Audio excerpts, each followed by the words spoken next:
warahmatullahi wabarakatuh. Sampurasun. Wilujeng enjing kanggo pemirsa sadayana tepangkeun wasta abdi Ai Suci Yunia di kelas 12 IPA 4. Dina waktos ieu simkuring bade ngadugikeun warta kanggo ujian praktek basa Sunda anu judulna Warga Bandung Kudu Make Basa Sunda. Aturan daerah nu ngeunaan kana pamakean, pamulasaraan, pamaliharaan, jeung pamekaran bahasa, sastra, jeung aksara Sunda geus ditangtukeun ngaliwatan sidang paripurna di Gedung DPRD Kota Bandung dinten Senen kaping 28 Mei 2012. Pupuhu Panitia Khusus Tatang Suratis nepikeun yen bahasa Sunda di Kota Bandung geus jarang digunakeun jeung dikawatirkeun leungit.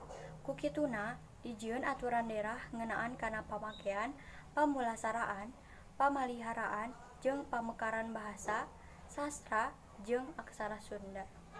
Ku kituna dina aturan Perda diatur diantarana unggal perbo sakabeh warga Kota Bandung katut pejabat atawa masyarakat wajib ngagunakeun bahasa Sunda. Di sakola oge pangajaran bahasa Sunda wajib dijadikeun kurikulum ti mimiti SD, SMP, nepi ka SMA. Saencan Perda ieu dijieun, bahasa Sunda emang geus digunakeun di sakola unggal perbo. Disaprak tahun 2006. Pamakean bahasa jeung aksara Sunda keun ngaran-ngaran jalan di Kota Bandung oge geus digunakeun saencan Perda ieu disahkeun. Ceuk Dada. Pupuhu DPRD Kota Bandung Erwan Setiawan nepikeun kana pangesahan Perda Basa Sunda yen sakabeh warga Kota Bandung teu iwal pendatang oge kudu patuh kana eta aturan.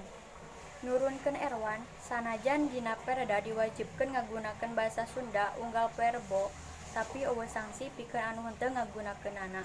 Sanksi teu diatur, tapi warga Kota Bandung ngabogaan tanggung jawab pinuh wajib ngagunakeun basa Sunda lamun masih keneh hayang cicing di Bandung.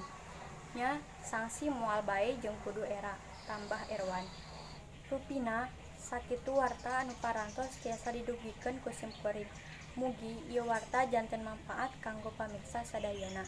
Simkuring Ai Suci Yunia amit mundur. Wassalamualaikum warahmatullahi wabarakatuh.